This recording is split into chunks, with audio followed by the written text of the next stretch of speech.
Praise the Lord, ஹல்லேலூயா. கிறிஸ்துவுக்குள் பிரியமானவர்களே, இந்த அருமையான காலை வேளையிலும் தேவ சமூகத்துக்கு வந்த உங்கள் ஒவ்வொருவரையும் இயேசுவின் இணையற்ற நாமத்தினாலே அன்பின் வாழ்த்துக்கள். இந்த நாளிலும் 2 தீமோத்தேயு 2ஆம் அதிகாரம் 13ஆம் வசனத்தை அடியேன் வாசிக்கிறேன்.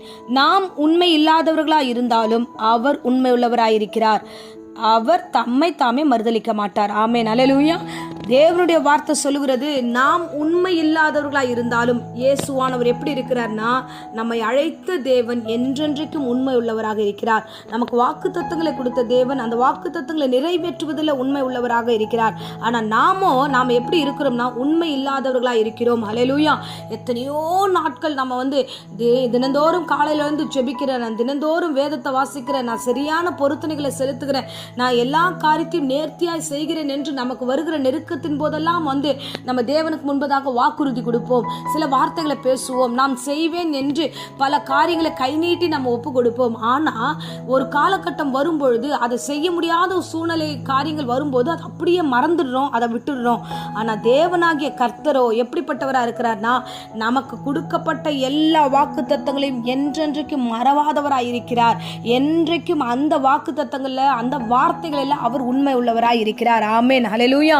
அவர் எப்படிப்பட்டவர் என்று அடுத்த வார்த்தையில சொல்லி, அவர் தம்மை தாமே மறுதலிக்க மாட்டார். அப்படின்னா என்னன்னா, அவர் தான் நாம தான் அவருக்குள்ள இருக்கிறதா அந்த ஐக்கியத்தை தேவன் எப்படி வைத்திருக்கிறார்னா, என் பிள்ளை என்னுடையவன், ஸோ நான் அவனுக்குள்ள இருக்கிறேன், அவன் எனக்குள்ள இருக்கிறா, ஆகையால நான் எப்படி என்னை மறுதலிப்பேன், எப்படி நான் என்னை கைவிடுவேன் அப்படின்னு சொல்லிட்டு தேவன் நம்மோடு பண்ணுகிற அந்த உடன்படிக்கையில உண்மை உள்ளவராக இருக்கிறார். ஆமென், ஹல்லேலூயா. நாம மனிதர்களா இருக்கிறோம், ஆகையால பல காரியங்களில் நம் வாக்குறுதிகளை மாறுகிறோம். பாருங்க, இந்த உலகத்தில் எத்தனையோ விதமான மனுஷர்களை நம்ம பார்க்கிறோம். ஒரு தீர்மானத்தை எடுக்கும் பொழுது 2 பேரும் பேசிக்கொள்வாங்க, இந்த கம்பெனியில ஃபுல் பார்ட்னர் நம்ம 2 பேரும் சேர்ந்துட்டு.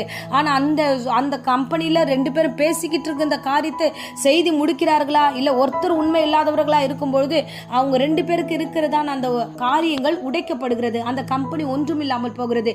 அதே மாதிரி திருமண காரியங்களில் கணவன் மனைவியால் ஒன்றாய் சேர்கிறோம் என்று பல வாக்குறுதிகளை கொடுத்து அந்த இடத்துல உடன்படிக்கையில வருகிறார்கள். உண்மையா இருப்பேன் வரும்போது பல பிரச்சனைகள் வரும்போது அங்கே அந்த உறவு முறிக்கப்படுகிறது. இப்படியாய் மனித காரியங்களை பார்க்கிறோம். எத்தனையோ பிள்ளைகளை பெற்றோர்கள் அவ்வளவு கவனித்து பார்த்து வைத்திருப்பார்கள். ஆனா பிள்ளைகளோ அவர்கள் வளர்ந்தது பின்பதாக அந்த தாய் தகப்பனை பார்ப்பேன்னு சொல்றவங்க பார்க்காம விட்டுறாங்க. அப்போ பொறுப்பு இருந்தும் காரியம் செய்ய முடிந்து சில விஷயங்கள் இருந்தும் மனிதர்களாகிய சில வேலைகளில் அந்த நினைவானது எப்படி ஆயிடுதுன்னா, பிசாசுடைய கிரியில ஆட்கொண்டு உண்மை இல்லாதவர்களாக மாறுகிறோம். அதுக்கு காரணம் என்ன சொல்றோம்னா, சூழ்நிலைகளை சொல்றோம். காரணம் கரெக்டா தேடி வச்சுப்போம், இதனால தான் நான் இப்படி பண்ணல, இதனால தான் நான் இப்படி செய்தேன் அப்படின்னு சில விஷயங்களை நம்ம சொல்லுகிறோம். ஹல்லேலூயா. அருமையானவர்களே, நம்ம பல காரணங்கள் சொன்னாலும் பல விஷயங்களை முன்னெடுத்து வந்தாலும் தேவன் எப்படிப்பட்டவரா இருக்கிறார்னா, கால சூழ்நிலைகளை பார்த்து நம்மோடு உடன்படிக்கை பண்ணல. ஒன்றும் இல்லாதிருந்தும் என் தேவன் நமக்கு வாக்கு தத்தங்களை கொடுக்கிறார். ஒன்றும் இல்லாத பாவிகளாய் கிடக்கும் பொழுது கர்த்தராகிய இரட்சகராகிய இயேசு நம்மை தேடி ரட்சித்து பாவத்திலிருந்து விடுதலை கொடுத்து நம்மளை பரிசுத்தமாக்கி பரலோகத்துக்கு கொண்டு போக அவர் தாமே கிட்டே வந்தார். சோ எல்லாவற்றையும் அவர் தம்முடைய பிள்ளைகளுக்கு தர வேண்டும் என்று வருகிறார். அவர் வார்த்தையில் அவர் உண்மை உள்ளவராயிருக்கிறார். அருமையானவர்களே, இந்த நாட்களில் தேவன் நம்மோடு பேசிக் கொண்டிருக்கிறார். உபவாச நாள் என்று நாம் கடந்து போய் கொண்டிருக்கிறோம். தேவன் நமக்கு கிருபைகளை கொடுத்து கொண்டிருக்கிறார். குடும்பத்திற்காக போராடி கொண்டிருக்கிறோம். இன்றைய காலகட்டத்தில் குடும்பத்திற்குள்ளேயே ஒருவருக்கு ஒருவர் உண்மை இல்லாதவர்களாக காணப்படுகிறோமே. சோ பிள்ளைகள் பெற்றோரிடத்திலும் பெற்றோர்கள் பிள்ளைகளிடத்திலும் உண்மை இல்லாமல் காணப்படுகிறது. பல காரியங்களில் மறைமுகமான காரியங்கள் நடக்கிறது, மறைமுகமான விஷயங்கள் நடக்கிறது. அப்போ தேவனாகிய கர்த்தர் அதெல்லாம் பார்த்துக்கிட்டே இருக்கிறார். என்ன தெரியுமா சொல்றாரம்மா, நான் உனக்கு உண்மையா இருக்கிறேன், நான் எப்படி உனக்கு உண்மையா இருக்கிறேனோ அதே போல நீங்களும் உண்மையா இருக்க வேண்டும் என்றும் தேவன் விரும்புகிறார். ஆமென், ஹல்லேலூயா. அருமையான பிள்ளைகளே, தேவ சமூகத்துல கட்டப்படுவோம். உண்மை இல்லாத காரியங்களை கிறிஸ்துவை பார்த்து கற்றுக்கொண்டு தேவனுக்காக நம்ம பரிசுத்த வாழ்க்கைக்கு நேராக நம்முடைய வாழ்க்கையை நடத்துவோம். என் தேவன் உங்களை காண்கிறார், என் தேவன் உங்களை பார்த்து கொண்டிருக்கிறார். தேவனுடைய பிள்ளைகளாகிய நாம அவரை போல சாட்சியுள்ள பிள்ளைகளாக வாழ வேண்டும் என்பதை அவர் விரும்புகிறார். ஆமென். அதுதான் அந்த வசனத்துல நம்ம வாசிக்கிறோம். அவர் உண்மை இல்லாதவர்களா இல்ல, அவர் எப்பொழுதும் எனக்கு முன்பதாக உண்மை உள்ளவராயிருக்கிறார். ஆமென், ஹல்லேலூயா. அருமையானவர்களே, நம்ம வேதத்துல வாசிக்கிறது போல நாம் உண்மை இல்லாதவர்களா இருந்தாலும் நாம இப்படிதான் நம்ம சூழ்நிலைகளை பார்த்து மாறிக்கிட்டே இருப்போம். ஆனால் அவர் மாறாதவர். அவர் என்றைக்கும் மறுதலிக்க மாட்டார், நம்மை விட்டு கொடுக்கவே மாட்டார். கால தாமதித்தாலும் தேவன் நிச்சயமாய் வந்து அவர் கொடுத்த வாக்குத்தத்தத்தை நிச்சயமாய் நிறைவேற்றுவார். அன்ன நாளில் நடந்தது என்று சொல்லி ஆண்டவர் நமக்கு வந்து மகிழ்ச்சியான காலங்களை கர்த்தர் வைப்பார், சகலமும் நன்மை செய்வார். இன்னைக்கு ஒன்றை அறிந்து கொள்வோம், நாம் ஆகட்டும் மற்றவர்களாகட்டும் என்றைக்குமே மனிதர்களாக இருக்கிற நாம பல நேரங்களில் பல சூழ்நிலைகளை மறுதலிக்கிறவர்களாகவே காணப்படுகிறோம். இன்றைக்கு உண்மை இல்லாதவர்களாக காணப்படுகிறோம். இன்றைக்கு நாம தேவனுக்கு உடன்படிக்கை பண்ணினதை மறந்து போகிறோம். ஆனால் தேவனாகிய கர்த்தரோ என்றென்றைக்கும் நம்மளை மறவாதவர், என்றென்றைக்கும் நம்மளை கைவிடாதவர். அவர் நம்ம கூடவே இருந்து நம்மை நடத்துகிறார். ஆமென், அல்லேலூயா. ஒருவேளை இந்த காலை வேளையில தேவன் உங்களோடு பேசி கொண்டிருந்தா ஒரு வார்த்தையை சொல்லுகிறோம் பாருங்க. நீங்கள் யாரை நம்பி என்ன காரியம் சொன்னாலும் மனுஷர்களாகிய இருக்கிற ஜனங்கள் உண்மை இல்லாதவர்கள். ஆனா என் ரட்சகர்கிட்ட நம்பி நீங்க ஒரு காரியத்தை சொல்லி ஒப்பு கொடுங்க, அவர் உண்மை உள்ளவராய் எல்லாவற்றையும் முடித்து உங்க கையில கொடுப்பார். ஆமென், அல்லேலூயா.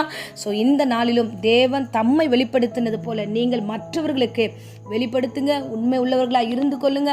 நான் நிச்சயமாய் கர்த்தர் உங்களையும் உங்கள் வீட்டையும் ஆசீர்வதிப்பார். ஆமென். அன்பு ரட்சகா, இந்த அருமையான தருணத்துல கர்த்தாவே, ஆண்டவரே அப்பா, எங்களோடு பேசின வேத வசனத்துக்காய் கொடான கொடி ஸ்தோத்திரம். ஆண்டவரே, நாங்கள் உமக்கு உண்மை இல்லாதவர்களாய் இருந்தாலும் நீர் எங்களுக்கு உண்மை உள்ளவராய் இருக்கிறீர். எங்களுக்கென்று நியமிக்கப்பட்ட எல்லா நன்மையிலும் எல்லா ஆசீர்வாதத்தையும் எங்களுக்கு செய்ய வல்லவராய் இருக்கிறீர். இந்த வேளையில கூட கர்த்தாவே, உம்மை போல நாங்களும் உண்மை உள்ளவர்களாய் நடந்து கொள்ள எங்களுக்கு கிருபை தருவீராக. எங்கள் அண்டையில வருகிற ஒவ்வொரு ஜனங்களுக்கும் நாங்கள் உண்மை உள்ளவர்களாய் நடந்து கொள்ளவும் கிருபை தருவீராக. எங்கள் அண்டையில வருகிறவர்கள் எப்படி இருந்தாலும் சரி, எங்களோடு பேசுகிறவர்கள் எப்படிப்பட்டவர்களாய் இருந்தாலும் நீர் எப்படி மறுதலிக்காமல் உண்மை உள்ளவராய் இருக்கிறீர்களோ அதே போல ஆண்டவரே நாங்களும் மற்ற ஜனங்களுக்கு மத்தியில ஆண்டவரே உண்மை உள்ள பிள்ளைகளாய் இருக்க எங்களுக்கு கிருபை தருவீராக.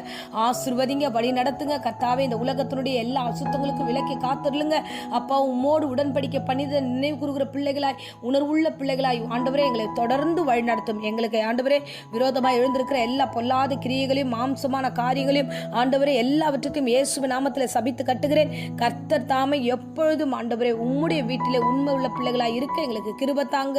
ஆசீர்வதிங்க, வழி நடத்தும். நீர் இதை மாத்திரமே விரும்புகிறீர், அதை நாங்கள் செய்ய கிருபை தருவீராக. தொடர்ந்து காத்துக்கொள்ளுங்க, சுகபல ஜீவனை கர்த்தர் கட்டளிடுங்க. வியாதி பலவீனத்தோடு போராடினா பூரண சுகத்தை கொடுங்க. சளியெல்லாம் நீக்கி போடுங்க, ஜுரமெல்லாம் நீக்கி போடுங்க, வியாதிகள் எல்லாம் நீக்கி போடுங்க. கூடவே இருந்து ஒவ்வொரு குடும்பத்தையும் ரத்த வெளி அடைத்து பாதுகாத்துக் கொள்ளும். ஆசீர்வதி இயேசுவின் நேற்று நாமத்திலே ஜெபிக்கிறோம் ஜீவனுள்ள நல்ல பிதாவே. ஆமென், ஆமென். Praise the Lord. God bless you.